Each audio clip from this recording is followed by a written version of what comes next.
ভাইরা আমার, একদিন আব্দুল মুত্তালিব দুপুরের দিকে লোকজন চতুর্দিকে চলে গেছে, নাই কাবার ঘরের আশেপাশে কোনো মানুষ নাই। আব্দুল মুত্তালিব একা একা খামা কাবার ভিতরে যাইয়া মুলতাজিমের একটা গর্ত আছে, এই গর্তটার মধ্যে দাঁড়াইয়া আকাশের দিকে মাথা উঠাইয়া কাবার চৌখাটের সঙ্গে হাত লাগাইয়া ডাক দিলেন, প্রভু, এ কাবার মালিক প্রভু গো। তুফান হইয়া ঝড়ের বালিতে জমজমের কুয়াটা বন্ধ হয়ে গেছে, দীর্ঘদিন প্রবাহিত হয় না। এই মক্কার মানুষের সরদার আমি তাদের পানির চাহিদা মিটাইতে পারি না।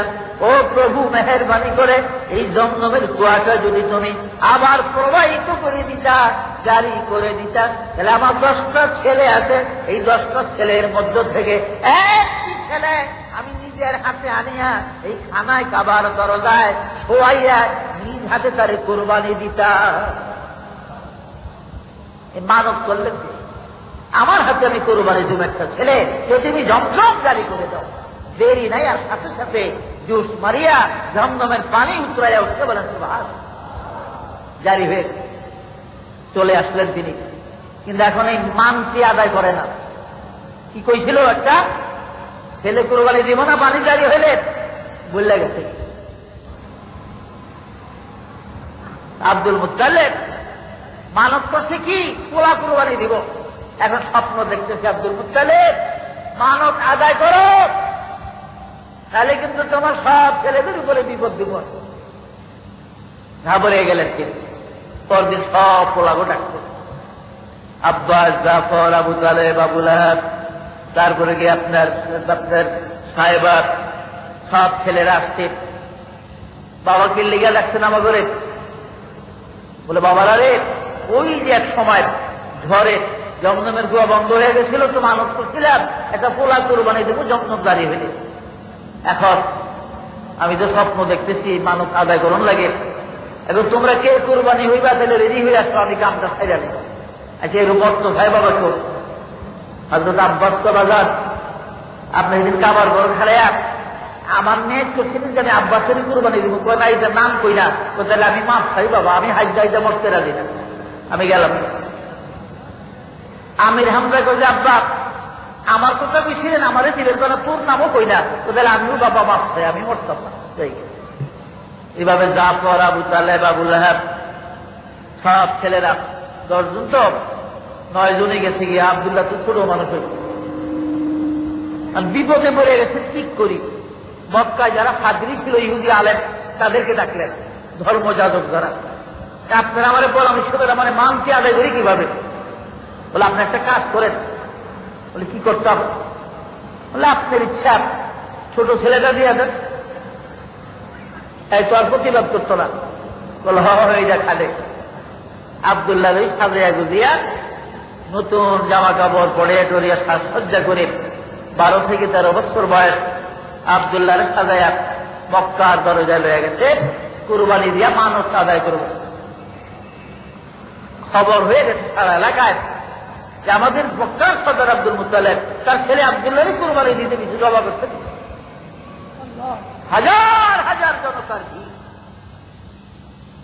এই সময় মক্কার ইহুদি সম্প্রদায়ের মধ্য থেকে কাবার ডান দিকে 100 মহিলা যুবতী মেয়ে তলোয়ার হাতে নিয়ে দাঁড়াইছে। খানায় কাবার বাম দিকে 100 যুবতী মেয়ে তলোয়ার নিয়ে দাঁড়াইছে। তলোয়ার এভাবে উঁচা করে বলে, হে মক্কার সরদার আব্দুল মুত্তালিব, খবরদার, তোমার 10টা ছেলে আছে, 9টা কোরবানি দিয়া দাও, কোনো পরোয়া নাই, কেউ বাধা দিবে না। কিন্তু খবরদার, আব্দুল্লাহকে কোরবানি দিতে আমরা দিব না। আমরা বাধা দিলাম, আব্দুল্লাহকে যদি কোরবানি দাও, আমরা তোমার বিরুদ্ধে সংগ্রাম করব, যুদ্ধ ঘোষণা করে দিব, মক্কায় আগুন জ্বলবে, আব্দুল্লাহর কোরবানি হবে না। এই সঙ্গে কিছু যুবক ব্যবসায়ী বণিক, এরাও দাঁড়াইছে মহিলাদের পক্ষ সমর্থন করে, তারাও তলোয়ার নিয়ে দাঁড়াইছে। আব্দুল মুত্তালিব, আব্দুল্লাহ আমাদের মক্কার ধন, আব্দুল্লাহ আমাদের চির দৌলত। কারণ আব্দুল্লাহর চেহারা দেখিয়া, আব্দুল্লাহর মুখ দেখিয়া আমরা যে কোনো ব্যবসা বাণিজ্যের মধ্যে যাইব, ওই ব্যবসার ভিতরে অধিক আমাদের লাভ মুনাফা হয়। আব্দুল্লাহর কুরবানি দিতেন, আমরাও বাধা দিলাম। ইহুদি মেয়েদের পক্ষ অবলম্বন করে আমরা একত্রিত ঘোষণা করছি আব্দুল্লাহর কুরবানি হবে না। আব্দুল মুত্তালিব বিপদে পড়ে গেলেন, করি কি রে এখন? ইহুদি আলেমদেরকে ডাকলেন, আবার ফাদরিদেরকে, ফাদরিরা, আপনার ফাদরিরা এবার মুখ দিলেন, কি করি? এরা তো আমার বিরুদ্ধে দাঁড়ায়। আপনি একটা কাজ করেন, কাগজের মধ্যে 10 বার আব্দুল্লাহর নাম লেখেন, আর 10টা উটের নাম একদিকে লেখেন। নাবালেগ বাচ্চা দিয়ে লটারি জানেন, লটারি প্রথম 10 বার যদি আব্দুল্লাহর নাম আসে, তাহলে আবার 10 বার করেন। দ্বিতীয় 10 বার যদি আব্দুল্লাহর নাম আসে, আবার 10 বার। এইবার 100 বার পর্যন্ত লটারি টানেন, দেখি কি হয়, পরে আমরা একটা বিবেচনা করব।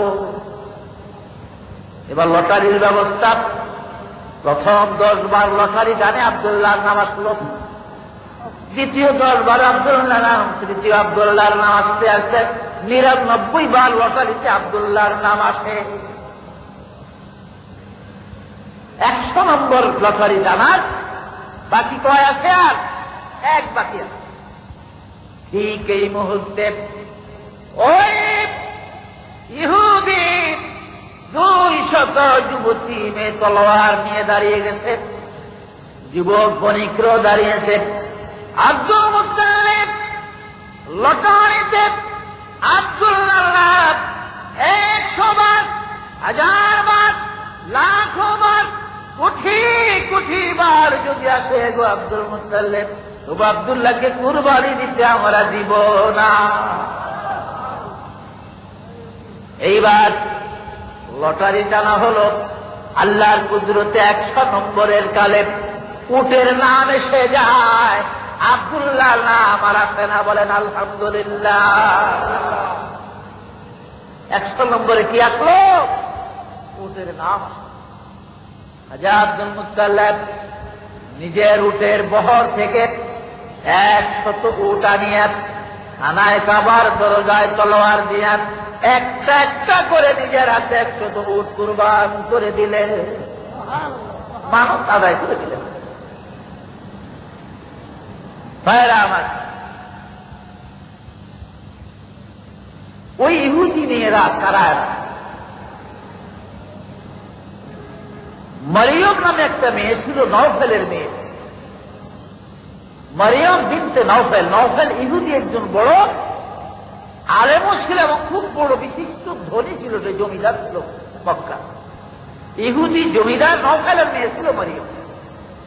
এই মরিয়ম তার বাবার সাথে থাইকা তৌরি, জবুর, ইঞ্জিল পড়ে পড়ে সে মুহাম্মদী নূরের সন্ধান লাভ করেছিল। বলে সুবহানাল্লাহ।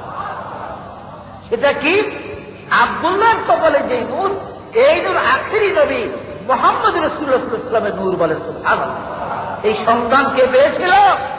মরিয়ম, ইহুদি সরদার জমিদার নওফেলের মেয়ে। তাই ওই যে 200 মেয়ে নিয়ে বাধা দিয়েছিল আব্দুল মুত্তালিবকে, মরিয়ম তাদের নেতৃত্ব দিয়েছিল। বলে সুবহানাল্লাহ। আব্দুল্লাহর বয়স এখন 18 থেকে প্রায় 20 বছর। বিভিন্ন জায়গার থেকে বিবাহের পয়গাম আছে, বহু পয়গাম।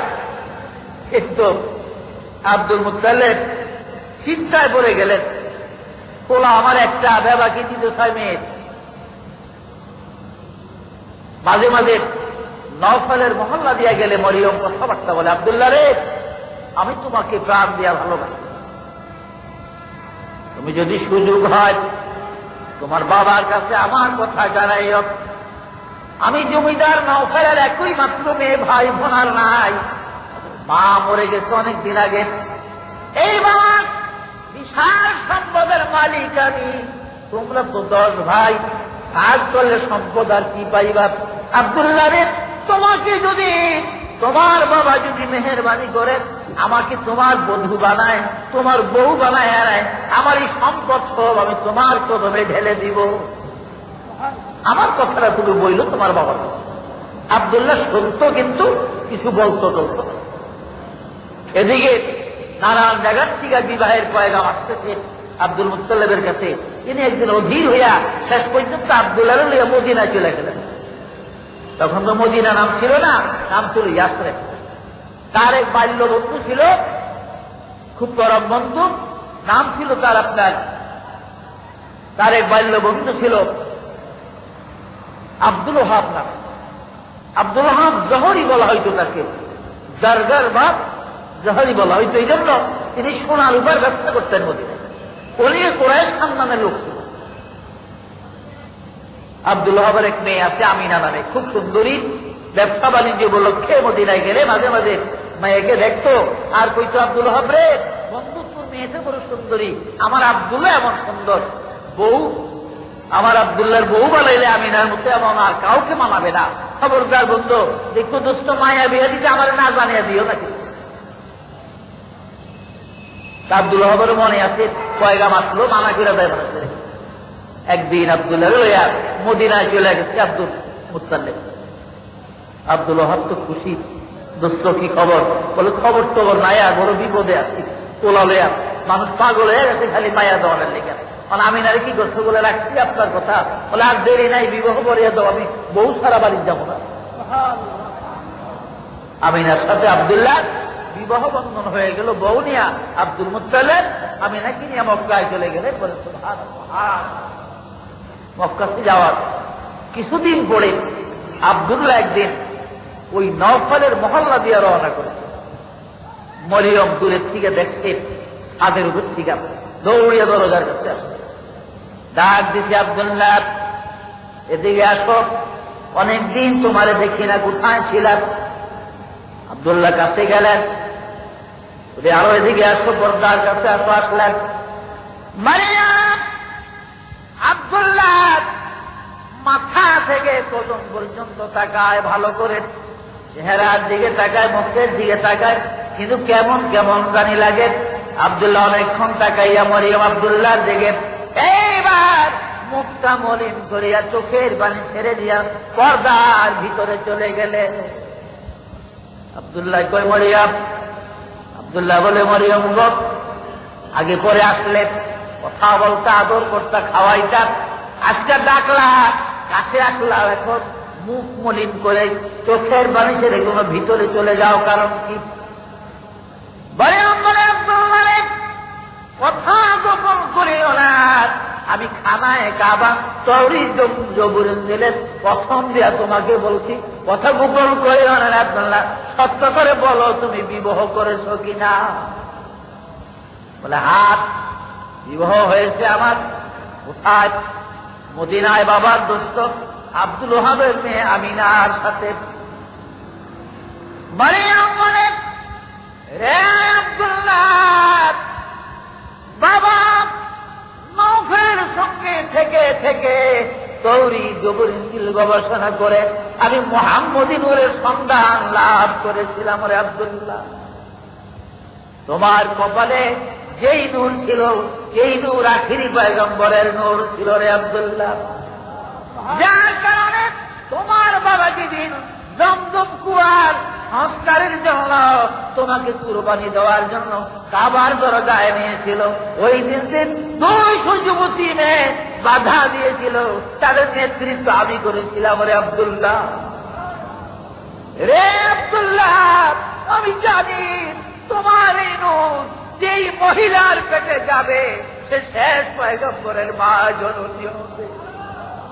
বলে বলো আশা ছিল রে আব্দুল্লাহ, আমি তোমার বধূ হইয়া আমি শেষ পয়গম্বরের মা জননী হব। আজ আমার সে আশা নিষ্ফল হয়ে গেল। ওই ভাগ্যবতী মহিলা হলো ওই মদিনার আমিনা। কে রে আব্দুল্লাহ, আখেরি পয়গম্বর নবী কামলিওয়ালার মা হওয়া যখন আবার নসিব হলো না, কি ভালোবেসে আর লাভ আবার নাই।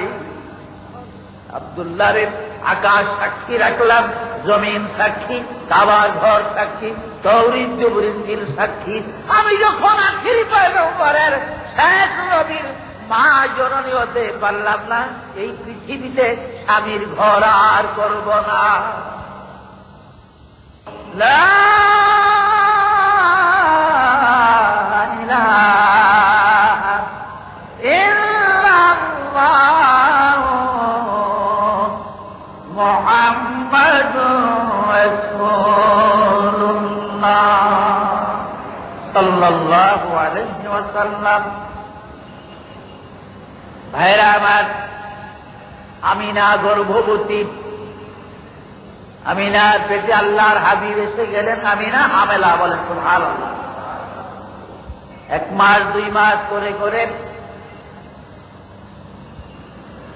10 মাসের ভিতরে এসে গেলেন। ভাইরা আমার, হযরত আমিনা বয়ান করেন, মওলুদে আরুসের মধ্যে লেখেন, পৃথিবীর মানুষেরা আমার মুহাম্মদ সাল্লাল্লাহু আলাইহি ওয়াসাল্লাম যখন আমার পেটে আসেন, প্রত্যেক আরবি মাসের 1ম তারিখে চাঁদের একজন নবী আমাকে এক একটা শুভ সংবাদ দিত।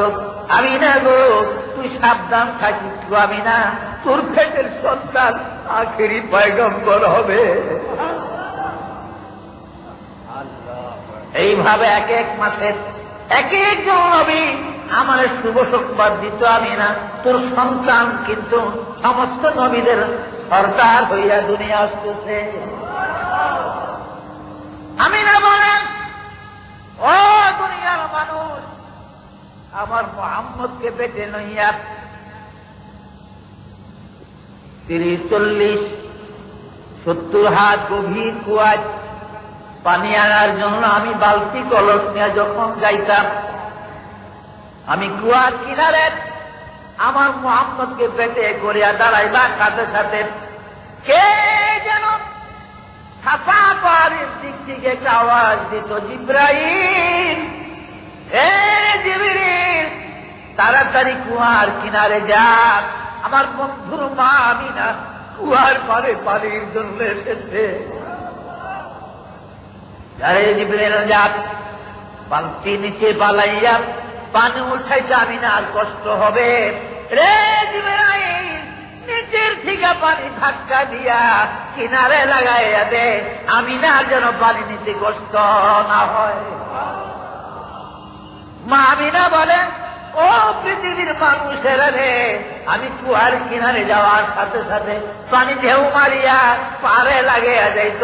পুষ্কনির ঘাটে, নদীর ঘাটে যেমন মেয়েরা বালতি কলস ভরে পানি নাই, আমি এমন করে পানি নিতাম, আমার কোনোদিন কষ্ট হয় নাই। মা আমিনা বলেন, আমার মুহাম্মদকে পেটে করে আমি এদিক সেদিক আসা যাওয়ার পথে আকাশে দিয়া পাখির ঝাঁক যখন উড়ে যাইত, আমি নিজের কানে শুনতাম। পাখিদের মধ্য থেকে পাখিদের সর্দার একটা ডেকে ডেকে বলেন, রে পাখিরা, খবরদার, ওই রে আখিরি নবীর মা আমিনা আসতেছে, আল্লাহর বন্ধু কিন্তু আমিনার পেটে। রে আমিনার মাথার উপরে দিয়া উড়িস না, বেয়াদবি হবে আল্লাহর হাবিবের সঙ্গে। আমিনা বলেন, জীবনে কোনদিন একটা পাখি আমার মাথার উপরে দিয়ে উড়ে যায় না। আমিনা বলেন, ও দুনিয়ার মানুষ গো, পাখিরা পর্যন্ত আমাকে সালাম জানাইতো। একটা গাছের কাছে দিয়ে আমি অতিক্রম করলে গাছের দিকে আওয়াজ আসতো, আল্লাহর বন্ধুর মা আমিনা গো, তোমারই জানাই গো লাখো কোটি সালাম। এভাবে সালাম আসতো আমার দিকে। বলে সুবহানাল্লাহ। 12 রবিউল আউয়াল এসে গেল, আখেরি পয়গম্বর পৃথিবীর জমিনে আসবেন। আব্দুল মুত্তালিব এই সময় তিনি একটু আর্থিক কিছু সংকটের ভিতরে ছিলেন, অবস্থা তত ভালো ছিল না। আর হুজুর সাল্লাল্লাহু আলাইহি ওয়াসাল্লামের বয়স মায়ের পেটে যখন 6 মাস পর্যন্ত বুখারীতে 2 মাসের কথা কিন্তু উল্লেখ আছে। যাই হোক, 6 মাসের কথাই উল্লেখ আছে। হুজুর সাল্লাল্লাহু আলাইহি ওয়াসাল্লামের পিতা আব্দুল্লাহ তিজারতে যাইয়া মুলক শামে আসার পথে মদিনায় তিনি ইন্তেকাল করলেন। আর মদিনাতে হযরত আব্দুল্লাহর কি কবর, নবীজি কবর। তিনি মায়ের পেটে কি হইলেন?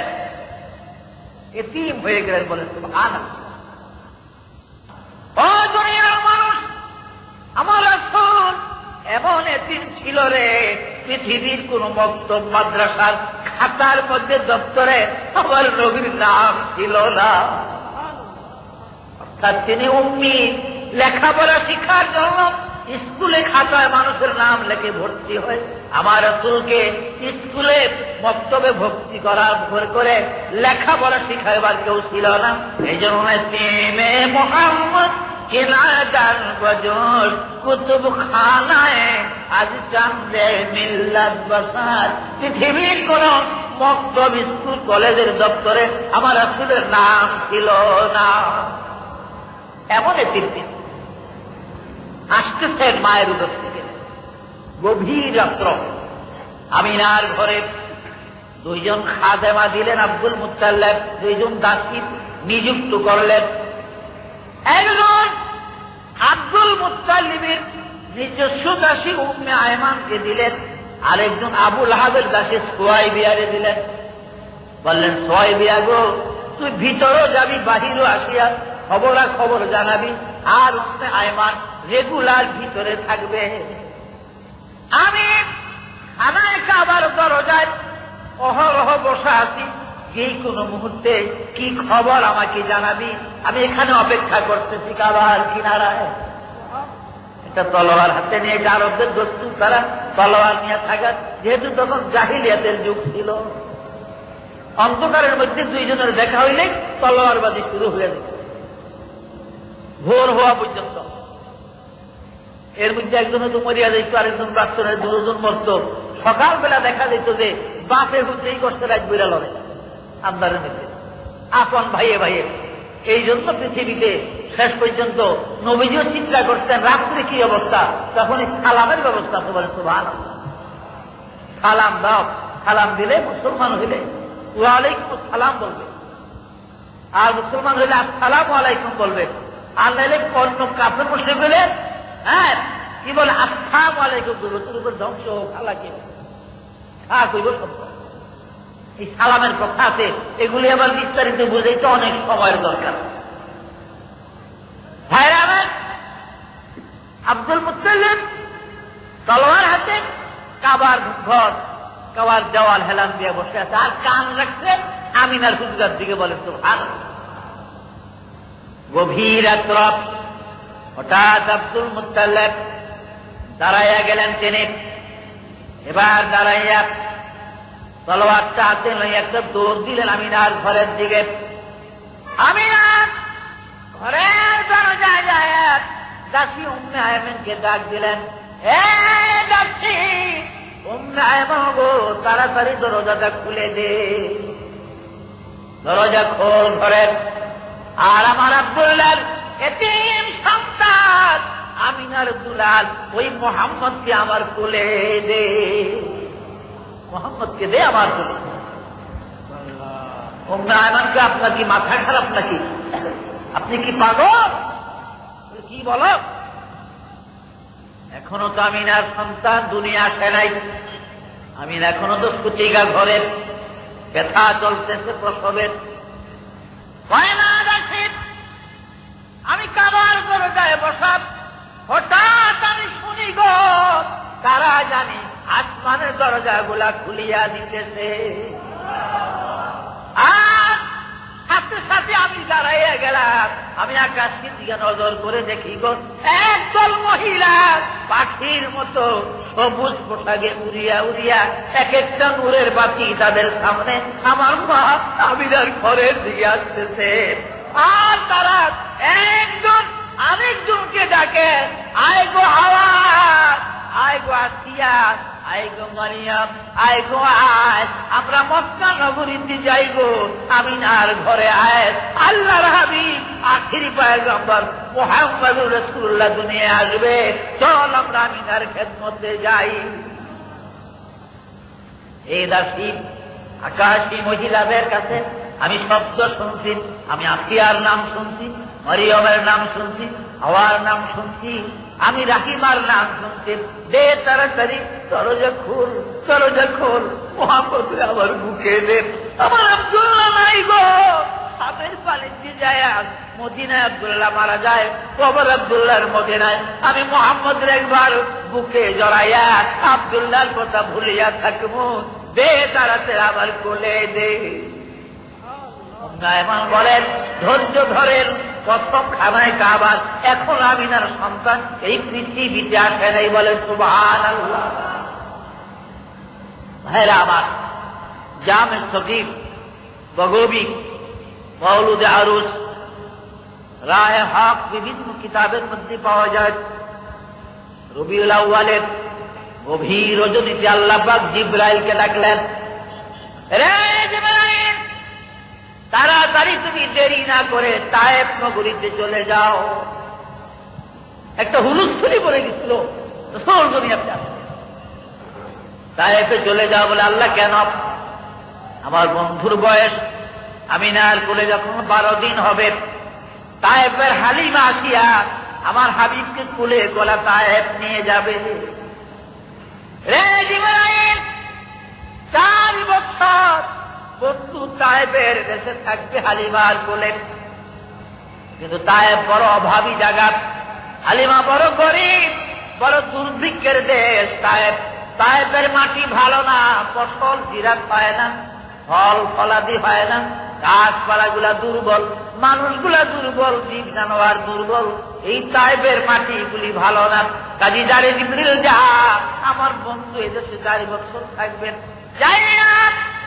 তায়েফের পাশে 72 মাইল, দৈর্ঘ্যে 72 মাইল, পাশে আগুন দৈর্ঘ্যে 72 মাইলের মাটি, 70 হাত গভীর করিয়া তোর পাখা জমিনের নিচে ঢুকাইয়া এই 72 মাইল প্রস্থ দৈর্ঘ্যের মাটি গুলা উঠাইয়া নিয়া পাহাড়ে মাইয়াতের মধ্যে ফেলে দে, আর নীল নদীর মাটি আনিয়া এই 72 মাইল পরিপূর্ণ করে দে।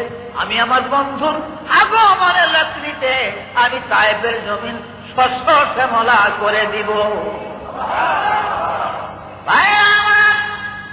ইব্রাহিম আলাইহিস সালাম পাখা জমিনের নিচে ঢুকাইয়া হযরত জিবরাইল 72 মাইল প্রস্থ দৈর্ঘ্যের মাটিগুলা একবারে উঠাইয়া নিয়া পাহাড়ে মাইয়াতের মধ্যে ফেলে দিলেন, আর নীল নদীর মাটি আনিয়া এই 72 মাইল পরিপূর্ণ করে দিলেন।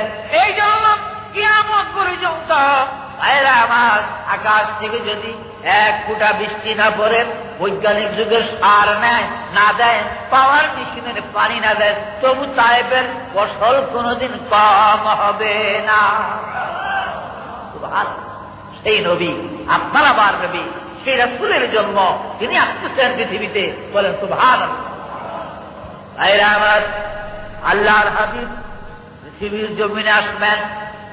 মা আমিনা বলেন, আমার মন বলেন,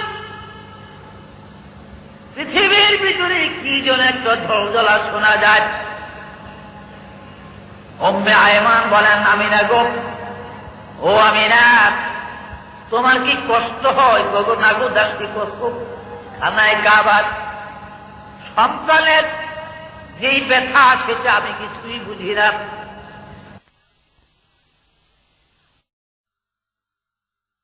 এই জন্য এই সময়টা ছিল, হুজুর যখন আসলেন, এই সময়টা সবে কাজে ছিল, রাত্র 3:30টার মধ্যে।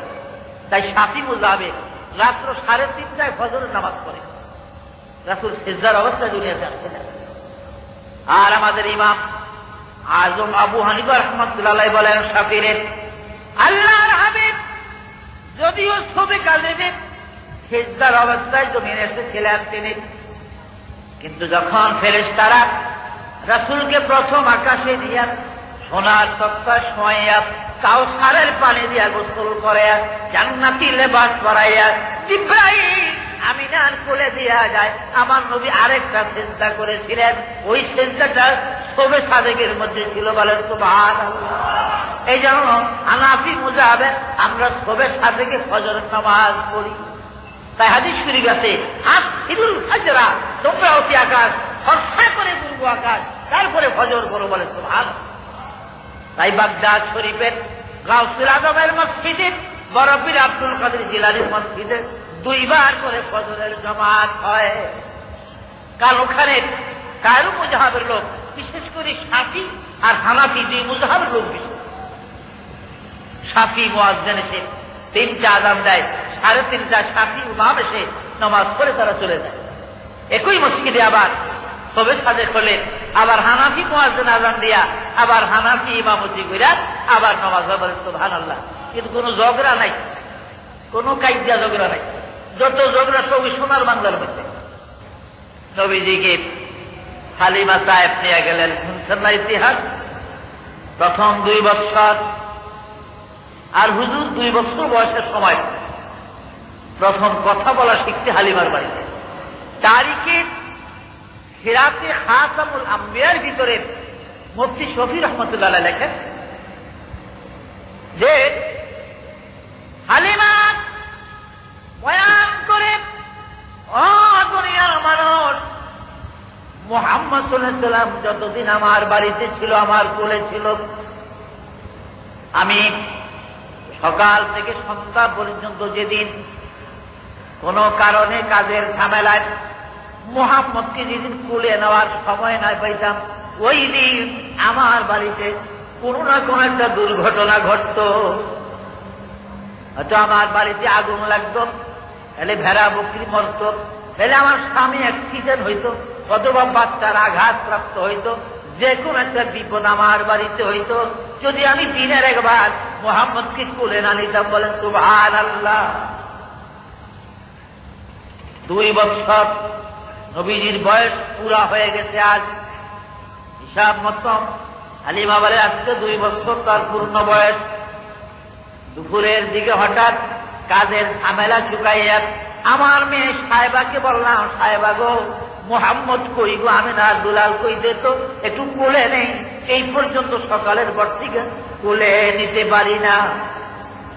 বলে মা, মুহাম্মদের কি হলো আজ? এই পাহাড়ের কিনারে দাঁড়ায় খেজুর গাছটার তলে খালি পাহাড়টার উপরের দিকে তাকিয়া তাকিয়া মাঝে মাঝে মুস্কি মুস্কি হাসে। তার কারণ কি মা? আমার বড় ভয় লাগে। হালিমা ভয় পেয়ে গেলেন। হালিমা জানত মুহাম্মদ সাল্লাল্লাহু আলাইহি ওয়াসাল্লামকে কোলে লইয়া এদিক সেদিক ঘুরলেন, অনেক অলৌকিক ঘটনা হালিমা দেখতে। হঠাৎ যাই হালিমা মুহাম্মদ সাল্লাল্লাহু আলাইহি ওয়াসাল্লামের জামার আসল চুপে চুপে ধরছেন তিনি। বলে আমি মুহাম্মদের জামার কোনা ধরিয়া যখন দাঁড়াইছি চুপ করিয়া, আমি দেখি ওই পাহাড়ের কিনারায় শূন্যের উপরে সোনার তক্তার মধ্যে এক যুবক বসা, সবুজ পাগড়ি পরিধানেন। আর ওই যুবক মুহাম্মদকে হাত ইশারা করে করে ডাকে, মুস্কি মুস্কি হাসে, আর মুহাম্মদও তার সঙ্গে হাসে। এই ব্যক্তি ছিলেন বাবা কিতাবে লেখে মওজুদ আর হচ্ছে হযরত জিবরাইল আলাইহিস সালাম। রাসূলের 2 বছর বয়সের কালে নবীর সঙ্গে জিবরাইল পরিচয় করেছে। হালিমা বলেন, যে মাত্র আমি মুহাম্মদকে চাপ দিয়ে কোলে উঠাইলাম, এই 2 বছরের মধ্যে আজ পর্যন্ত মুহাম্মদ আমাকে কোনোদিন মা বলে একটা ডাক দেয় না, আমার মেয়ে সাহেবাকে ডাকে না, পানি দাও, খাওয়ান দাও, রুটি দাও, কিছুই বলে না। অর্থাৎ কোন কথাই তিনি এখনো বলতে জানে না। যেই মাত্র 2 বছর আজ বয়স পুরা, আমি তারে কোলে নিলাম, হঠাৎ করে মুহাম্মদের জবান খুলে যায়। হঠাৎ তিনি আমার কোলে বলতে থাকলেন কি কথাগুলা আমি দেখতেছি, সবুজ পাগড়ি পরা লোক তো মুস্কি মুস্কি হাসে, আর মুহাম্মদ বলতেছি তার দিকে দেখেন, আল্লাহু আকবার কবীরা আলহামদুলিল্লাহি হামদান কাসীরা ওয়া সুবহানাল্লাহি বুকরাতান ওয়া আসীলা। এই শব্দগুলা সর্বপ্রথম নবীজির মুখ দিয়ে বাহির হয়েছিল বলেন সুবহানাল্লাহ। আরে 2 বছর কালে হালিমা নিয়ে গেছিলেন রাসূলকে মক্কায়। মক্কায় তখন কলেরা ছিল। কলেরা থাকার কারণে আমিনা বললেন, হালিমা গো, যে মহামারী কলেরা মক্কায়, তুমি আবার রয়ে দাও, আমার ছেলেকে তোমার কাছে নিয়ে রাখো। পরে আবার 2 বছর লাগে, 4 বছর পরে আবার আমিনার কাছে দিয়ে গেলেন। হুজুরের বয়স 6 বছর যখন হলো, ছেলেবেলেরা মাঠে খেলাধুলা করে, নবীজি বসে বসে দেখতেন, খেলাধুলা করতেন। এমনি ভাবে একদিন সন্ধ্যা পার হয়ে আকাশ পৃথিবী অন্ধকার হয়ে গেছে, কিন্তু মুহাম্মদ সাল্লাল্লাহু আলাইহি ওয়াসাল্লাম মার কুলে ফিরে আসেন। সাবা পাহাড়ের কিনারায় আমিনা দৌড়িয়ে গেলেন, আমার সন্তান এখনো কেন আসে না? যে দেখে আল্লাহর হাবিব কাঁদতেছেন। কি হলো রে বাবা, কেন কাঁদো? কারণ কি? কে মারলো? কে গালি দিয়েছে বল? কে মেরেছে বল? তোর দাদা আব্দুল মুত্তালিব মক্কার সরদার, আমি নালিশ জানিয়ে বিচারের ব্যবস্থা করব। বলে না গো মা, আমি কারোর সাথে খারাপ করি না, আমার সাথে করে না। কেউ গালি দেয় না, আমার কেউ বকে না, কেউ মারে না। বলো কান্দার কারণ কি? আমি একটা কথা মনে পড়ে কান্দে। এইখানে প্রতিদিন দেখি এই ছেলেগুলি আসলে তাদের বাবারা আসে, এক একটা ছেলে নাম ধরে ধরে তারা হাত আগায়, বাবা তাদের কুলে কুলে করে ঘরে নিয়ে যায়। আমি যে প্রতিদিন আসি, আমার বাবাকে তো একদিন দেখলাম না, মোহাম্মদ বলে একটা ডাকও দেয় না, একদিন কোলে করে আমাকে ঘরে দেয় না। সেই কথাটি মনে পড়ে আজকে আমি, কি হলো, আমি কি অপরাধ করলাম? আমার বাবা কেন আমাকে কোলে নিতে আসে না? মা মেরা চোখের পানি ছাড়ে বুক ভাসায় কাঁদতে, মোহাম্মদ রে আয় আমার বুকে পুরানো আগুন কলিজায় জ্বালাইয়া দিলি। শ্বশুর আব্দুল মুত্তালিবের কাছে গেলেন, শ্বশুর গো, আমার মোহাম্মদ তার বাবার কথা স্মরণ করে কাঁদতেন, আপনি হুকুম দিলেন, ইজাজত দিলেন, সঙ্গী সাথী দিলেন, আমি মদিনায় যাই, আমি আব্দুল্লাহর কবর তারে দেখাই। খাজা আব্দুল মুত্তালিব 2 জন সহদর যুবক সাথে দিলেন, দাসী উম্মে আইমনকে দিলেন, আর আল্লাহর নবীকে দিলেন।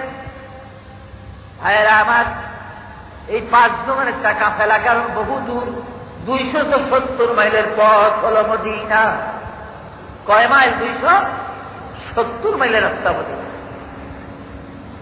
ভাইয়েরা আমার, আস্তে আস্তে কাফেলা মদিনায় চলে গেল। 270 মাইলের পথ মদিনা যাই একদিন আব্দুল্লাহর কবরের কাছে গেলেন আমিনার, আর আল্লাহ নবীকে বলেন, 6 বছরের কিছু নবীকে, বাবা মুহাম্মদের সামের তিজারতে আসিয়া রে, তোর বাবা আব্দুল্লাহ জ্বর হইয়া এই তোর মামুর দেশ এই মদিনায় মারা যায়, আর মক্কায় ফিরিয়া যেতে পারে নাই। এখানে দাঁড়া, এই যে তোর বাবার কবর সালাম দে, দাঁড়ায়া দাঁড়ায়া আল্লাহর নবী বাবা আব্দুল্লাহর কবরে দাঁড়ায়া এটা চিৎকার দিলেন, বাবা গো, বাবা কথা বলো, মুহাম্মদের কোলে এলো গো বাবা, মক্কার দিকে এসেছি, একদিনও তো কোলে আমাকে নিলা না। আমি না চিৎকার দিয়ে কাঁদেন, আব্দুল্লাহ রে, মদিনার মাটির নিচে রে আব্দুল্লাহ, আর কতকাল পরে ঘুমাইবা? একবার চক্ষু খুলে দেখো রে আব্দুল্লাহ, তোমার মুহাম্মদ, মুহাম্মদ তোমার কবরের পারে কাঁদবে। ভাইরা আমার, বন্ধুরা আমার, মৌলুদ আরুসের ভিতরে লেখেন, ইমাম লোহানী বলেন, ওই সময় আব্দুল্লাহর কবর থেকে একটা চিৎকার এসেছিল, আল্লাহ গো, এ প্রভু, আমার কবরটা ভেঙে দাও, দুই ভাগ করে দাও, কবরটা ভাগ করে দাও, আমি মুহাম্মদের একবার বুকে লই গো আল্লাহ। অনেকক্ষণ কান্নাকাটির পরে রাসূলকে বুকে লইয়া 2-1 দিন মদিনায় থেকে আমিনা আবার মক্কায় রওনা হলেন। 9.5 মাইল 10 মাইল রাস্তা মদিনার থেকে বদরের কিনারাত আবুয়া নামক বস্তি পর্যন্ত যখন গেলেন, আমিনার গায়ে জ্বর আসিয়া যায়। ক্ষমা করলেন, আবুয়া বস্তির পাশে তারা ক্ষমা করলেন। 1 দিন 2 দিন জ্বর আরো বেশি, 3য় দিন আরো বেশি। গভীর রাত্র আমিনা বলেন, দাসী গো, আমার মন বলে গো, মুহাম্মদ রে এনেছিলাম আমি তার বাবা আব্দুল্লাহর কবর দেখাইতে গো, আমার মুহাম্মদ মার কবর দেখে মক্কায় যাবে। দাসী গো, নিরায় আমি একটু কোলে নেই তারে, এই শেষ বিদায় হয়তো আবার। আমিনা আমির মুখের সাথে মুখ লাগায় কাঁদতে, বাবা রে, পেটে ছিলি যখন বাবা পড়ে গেছেন, আসলাম তোর বাবারে দেখতে, মা কি বুঝি হারায়া যাবি রে বাবা। কাঁদতে কাঁদতে আমিনা চির বিদায় হয়ে গেলেন। ইন্না লিল্লাহি ওয়া ইন্না ইলাইহি রাজিউন। মদিনায় খবর দিয়া 2 দিন তারা অবস্থান করে আমিনাকে আবহাওয়ার মধ্যে খবর দিয়া ওই 2 যুবক উম্মে আয়মান সব রাসূলকে নিয়ে মক্কায় রওনা হলে। আব্দুল মুত্তালিব দিকে খালি হাহুতাস করতেছেন, কি হইল, কাফেলা কেন আসে না, দেরি কেন হইতেছে ওদের। হঠাৎ একদিন ভাইয়েরা আমার শেষ বেলার দিকে মনে হয় বহু দূর একটা কাফেলা দেখা যায়। আরো নিকটবর্তী হলেন, ছাদের উপরে দাঁড়াইয়া আব্দুল মুত্তালিব একটা চিৎকার দিলেন, কোথায় রে আব্বাস, জাফর, আবু তালেব, কোথায় রে আবু লাহাব, তাড়াতাড়ি আয় রে, আমার কপাল আবারও ঘুরে গেছে, আমার কপাল আবারও ভেঙে গেছে রে। ওই দেখ মদিনার কাফেলা ফিরত এসেছে রে, এই কাফেলায় আমার মা আমিনারে দেখা যায় না। তাড়াতাড়ি দৌড়াইতে লাগলেন। বুড়া মানুষ আব্দুল মুত্তালিব দৌড়ায়, নবীজিও দাদারে দেখে দৌড়ায় আসিয়া দাদার গলায় জড়ায় কাঁদতে, দাদা গো, বাবারে দেখতে যায় গো মদিনায়, বাবা বদরের কাছে রাস্তায় পারে রাইখা আসছি। বহু কথা কাঁদলেন। সংক্ষেপ কথা ভাইয়েরা আমার, 2 বছর আর অতিক্রম করে 8 বছর আমার নবীজির বয়স। এবার আব্দুল মুত্তালিবের বিদায়ের পালা। আব্দুল মুত্তালিবের বিদায়ের পালা এসে গেছে। 9 ছেলে সব ডাকলে। ছেলেরা আসলো, বাবা কি? বলে, বাবা রে, আমি তো বিদায় হয়ে যেতেছি, কিন্তু আমার মুহাম্মদের তো কেউ নাই আপনজন, কার কাছে তারে দিয়া যায়, কে লালন পালন করবে, কে তার দুঃখ বুঝবে? আব্বাস বলে, আমাকে দেন, আমি তার লালন পালন করি। আরে আব্বাস, তোর সংসার অনেক বড়, ছেলে মেয়ে অনেক বেশি, এই ভারী সংসারে তোর ঘরে যদি দেই অভাবী সংসার, অবস্থা তত ভালো না, আমার মুহাম্মদের কষ্ট হবে। জাফর বলেন, আমার কাছে দেন, আমি লালন পালন করি। বলেন, আরে জাফর, তুই তো সারা বছর বিদেশে থাকস, ব্যবসা বাণিজ্য নিয়ে, মুহাম্মদের দেখাশোনা কে করবে? কষ্ট হবে, আমি তোর কাছেও দিব না। আমির হামজা বলেন, বাবা আমারে দে, হামজা রে, তুই নিঃসন্তান, তোর সন্তান নাই রে হামজা, যার কারণ যাদের সন্তান নাই তারা সন্তানের মায়া জানে না।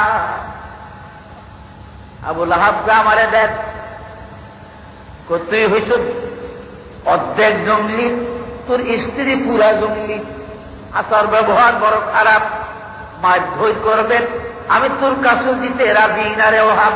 আবুল আহাব এক ব্যাগে আশ্চর্য বিদায় করছেন, কেউ কারো কাছে দিতে রাজি না। রাগ হইয়া সবাই যায়, ঠিক আছে আপনি পালেন আপনার সাথী লইয়া, কারোরই পছন্দ হইল না, এর এই দোষ এর ওই দোষ। রয়েছে খালি আবু তালেব, আপাতত সবার ছোট আবু তালেব। আবু তালেবকে আব্বা করলেন কি? বড় ভাইয়েরও দিলেন না, দ্বিতীয় ভাই কারোরই দিলেন না, তো আপনি করবেন কেমন? ডাকলেন কিন দিকে আপনি আমারে দিবেন নি? আমি তো গরিব মানুষ। আব্দুল মুত্তালিব একটা চিৎকার দিলেন, রে আবু তালেব, আমি তো অপেক্ষা করতেছি তোর জন্য, আমি তোর জন্য অপেক্ষা করতেছি। তুই কখন আসিয়া আবার মোহাম্মদকে দাবি করবি? তোর কাছে যাওয়াই তো আমার মনের বাসনা, কারণ আমি জানি আমার মোহাম্মদ তোর কাছে থাকলে চির শান্তিতে থাকবে। বলে সুবহানাল্লাহ। আবু তালেবের হাতে দিয়া দিলেন রাসূলের পাক। আব্দুল মুত্তালিব বিদায় হয়ে গেলেন। 8 বছর নবীজির বয়স, 4 বছর আরো অতিক্রম করে হুজুরের বয়স 12 বছর। আবু তালেব কোন ব্যবসা বাণিজ্য এখন আর করে না বেশি, রাসূলকে দেখে কোথাও যায় না। আর্থিক সংকট অনেকটা হয়ে গেল, তার একটু অভাবের ভিতরে হয়ে গেল। এই সময় তিনি ইচ্ছা করলেন শাম রেখে নতুন করে আবার জীবনের শেষবারের মতো একটা বড় ধরনের ব্যবসা বাণিজ্য করলেন। 72 জনের একটা কাফেলা ঠিক করলেন, মুলকে শামে যাবে। উনি কাফেলার সর্দার, রাসূলকে জানতে দেয় না উনি যে ব্যবসা বাণিজ্যে যাবেন মুলকে শামে। কিন্তু নবী টের হয়ে গেছে, আবু জেহেলের পাশ ছাড়ে না আবু তালেবের। চাচা আমি সবই জানছি, আপনি সিরিয়া যাইবেন, আমি আপনার সাথে যাব। বলে না তুই যাচ্ছিস না বাবা? কয় না যাব। শেষ পর্যন্ত কাফেলার অন্যান্য সদাগররা বলে ঠিক আছে ল করে, কত শক্তিশালী, আমাদের যে সমর্থ শক্তি ছিল না। প্রত্যেক নবীরা, যিনি যেই যুগের নবী ছিলেন ওই যুগের একজন নবীর গায়ে 40 জোতা ওজনের শক্তি ছিল, বলেন সুবহানাল্লাহ। আর আমাদের নবীজি শরীরে বনী ইসরাইলের 40 জন পয়গম্বরের শক্তি ছিল, বলেন সুবহানাল্লাহ। সবার মতে রাসূলকে নিয়ে রওনা হলেন, নবীকে নিয়ে রওনা হলেন, সিরিয়ায় গেলেন। শামের জেনারেল শহর থেকে 32 মাইল পূর্ব দক্ষিণ দিকে এইখানে মফরক নামে একটা শহর আছে। এই মফরকের মধ্যে বহিরা নামক আদবির বাড়ি।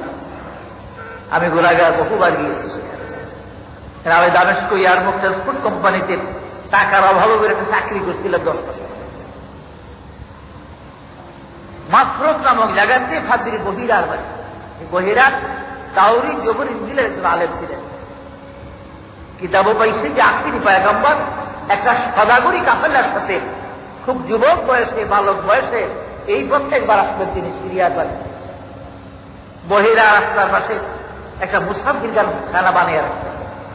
যত কাফেলা আসে সব কাফেলের দাওয়াত দিয়ে খাবায় আর চেক মেরে দেয় শেষ নবী আছে কিনা এই কাফেলা। আজকে ঠিক দুপুরের দিকে 72 জনের একটা কাফেলা বসল। সবাই একটা জীবিত গাছের ছায়ায় বসে গেছে। চাচা এখানে বসা দেখে নবীজি বেয়াদবি হবে মনে করে মুরব্বীদের কাছে একটু দূরে মরা একটা গাছ, বহুদিন আগে গাছটা শুকায় গেছে, একটা পাতাও নাই, ডাল গেলে শুকাত। আল্লাহ নবী ওই গাছটা নিচে দেয়া বসলেন। চুলের পিঠ মুবারক গাছের সাথে লাগার সাথে সাথে এই বহুদিন আগের শুকনা গাছে নতুন নতুন পাতা কাণ্ড ছেড়ে দিয়েছে। বাহিরা দূরের থেকে লক্ষ্য করেন, আবার নবী যেদিক সেদিক আসা যাওয়া করেন। বহিরা জানত যে বিশ্বরাইলাইকা ওয়াল গামামা লাকা যাল্লাত ওয়াল মালা সাল্লু আলাইকা। আখিরি পয়গম্বর যিনি হবে গো তার ছায়া জমিনে পড়বে না, আর এক খন্ড মেঘের টুকরা তার ছায়া দিয়া দিয়া চলবে। মহিলা দেখি ছেলেটা যেদিকে যায় একটা মেঘের আবরণ, একটা টুকরা মেঘ তার কুকুর দিয়ে চলে, রৌদ্রের চাপ তার মুখে গায়ে লাগে না, ছায়াও পড়ে না জমিনের। ভাইরা আমার, ছায়া কেন নাই? আমার আল্লাহ বলেন, হে হাবিব, আমি আপনাকে দুনিয়ায় দিয়েছি গো রাসূল, আপনার কায়াটা উম্মতের জন্য দুনিয়ায় দিয়েছি, ছায়াটা আমার কাছে রাখছি, কারণ আপনার ছাড়া আমি থাকতে পারি না। আপনার এই ছায়া দেখে দেখে আমার কুদরতি প্রাণ জুড়াই। অনেক রকম ঘটনা আমার কথা শেষ হয়ে আসছে। বাহিরা জিজ্ঞাসা করলেন, দৌড়ে আসলেন, এই কাফেলা কোথায় থেকে আসলো? বলে আমরা হেজাজ থেকে আসছি, মক্কা। কাফেলার কয়জন লোক? আপনারা 72 জন। কে সরদার এই কাফেলার? সবাই খাজা আবু তালেবকে দেখিয়ে দিলেন, ইনি আমাদের কুরাইশি সরদার, খাজা আবু তালেব ইবনে আব্দুল মুত্তালিব, আব্দুল মুত্তালিবের ছেলে আবু তালেব ইনি সরদার। বলে ঠিক আছে, আসেন, আপনাদের দাওয়াত আমার বাড়িতে, এটা আমার নিয়ম, যে কোনো কাফেলা আসে মুসাফির হালতে 2-1 বেলা আমি তাদের মেহমানদারি করি। বাড়িতে নিয়ে গেলেন বহিরাত। বাড়িতে যখন তারা গেল খাওয়া দাওয়ার জন্য, মাল পাহারার জন্য, কাফেলার লোক কারে রেখে যাবে সাব্যস্ত হল, আলামিন আমাদের মাল পাহারায় থাকবে। রাসূল কারণ নবীর ছাড়া কেউ বিশ্বাস কারণে করে না। হুজুরে লাইখা হেরা গেছে দাওয়াত থেকে, মহিলা খানা টানা রেডি করিয়া সব কিছু। আর কোন লোক বাকি আছে আপনাদের? জিগায় বলে বাকি একটা ছেলে আছে আমাদের মাল পাহাড়ায়। বলে না, একজন লোক বাকি থাকলো, খানা দিব না। কারণ মহিলার মনের ধান্দা, যার জন্য আজ 24 বছর ধরে মুসাফির খানা বানাইয়া হাজার হাজার কাফেলা খাওয়াইয়া আমি গরিব হয়ে গেছি রে, সেই মোহাম্মদ আমার ঘরে না আসলেন, আমি কার জন্য মুসাফির খানা বানাইলাম? আবু তালেব, আপনার ওই ভাতিজা কি হয় ওটা আপনার? বলে আমার ছেলে। ঠিক আছে, আনেন, আপনার ছেলেরে আনেন। আনিয়া বাবা খানা খাওয়াইলেন সবাইকে। বন্ধুরা আমার, রাত্রে তারা রইলেন, সকালবেলা কাফেলা চলে যাবে সিরিয়ার দিকে।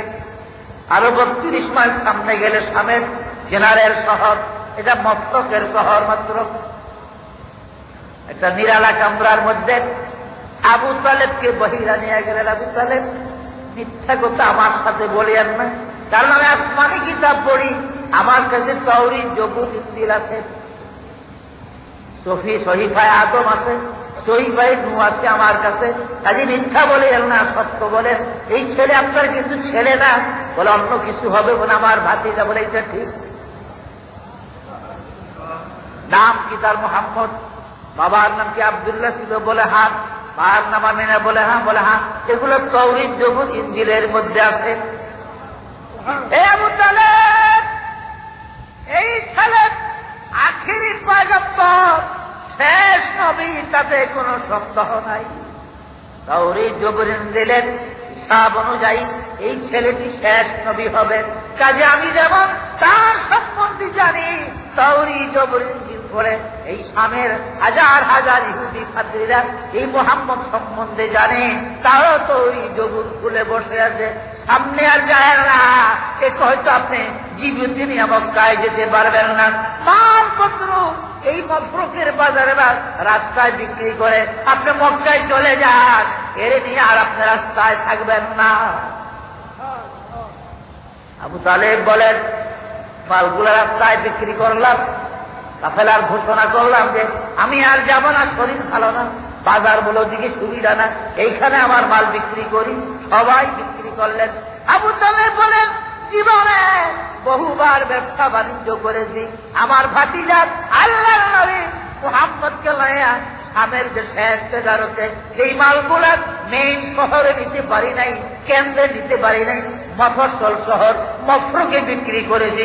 কসম দৌড়ি যুবক, খানায় কাবা আল্লাহর কসম, ওই দিনের মতো মুনাফা জীবনে কোনদিন হয় নাই। কাফেলা চলে যেতেছে, কাফেলা বিদায় হইয়া যেতেছে।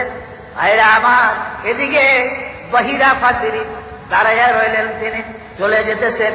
9-18 মাইল পর্যন্ত রাস্তা মফরকে বহিরার বাড়ির দিকে জাবালা নামে একটা পাহাড় পর্যন্ত আসলেন তিনি। এই জাবালা পাহাড়ের পদতলে দাঁড়ায় হেজাদের পথের দিকে চেয়ে মোর ঘুরিয়া পাহাড়ের যখন মক্কার পথ ধরিয়া কাফেলা চলে যায়, বহিরার একটু চিৎকার দিয়ে যাওরে, হায় রে 24 বছর ধরিয়া মুসাফির খানা বানাইয়া হাজার হাজার কাফেলা খাওয়ায়া খাওয়ায়া আমি গরিব হয়ে গেলাম, আসি সোনার হরিণ আমাকে ছেড়ে চলে গেল। কসম আল্লাহর, আবু তালেব, এই মুহাম্মদ যদি বেঁচে থাকতো, আমার জীবন দশায় যদি সে নবুয়্বতি প্রাপ্ত হইত, কসম আল্লাহর প্রথম কলেমার মুসলমান আমি হইতাম। সেই নবীজি আসন আমার নবী ছিল। আল্লাহ পাক যেন আমাকে রাসূল পাকের আদর্শের উপরে জীবন তা পরিচালনার তৌফিক দেন। সকলেই বলেন আমিন। आए थे हम मसले बुलबुल शायरे गुलशान के लिए, आए थे हम मसले बुलबुल शायरे गुलशान के लिए, ले ले मारे बाग अपना मैं तो अपना घर चले, बाकी दुनिया में